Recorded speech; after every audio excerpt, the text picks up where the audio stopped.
तो हेलो दोस्तों, इस वीडियो में बात करेंगे भोजपुरी के सुपरस्टार, बहुत ही अलग प्रकार के कलाकार कहे जाने वाले राकेश मिश्रा जी के बारे में। तो दोस्तों, राकेश मिश्रा जी का एक भक्ति गीत आने जा रहा है जो कि दुर्गा माई के ऊपर है। माई आवत तारी, जो कि कमिंग सून का यानी 17 तारीख की सुबह यह गाना रिलीज किया जाएगा। जो कि इस गानों को लिखे हैं, खुद ही लिखे हैं राकेश मिश्रा जी, जो कि अपने गाए भी हैं और लिखे भी हैं। सिर्फ सोलो सॉन्ग है दोस्तों। यह गाना लिखे हैं राकेश मिश्रा जी और म्यूजिक दिए हैं छोटू रावत जी।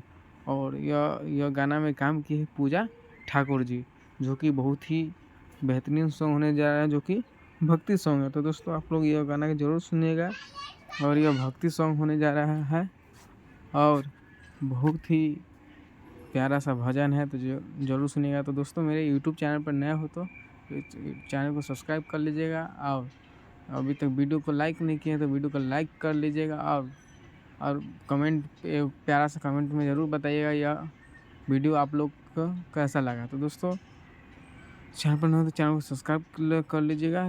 तब तक के लिए जय हिंद, जय भोजपुरी।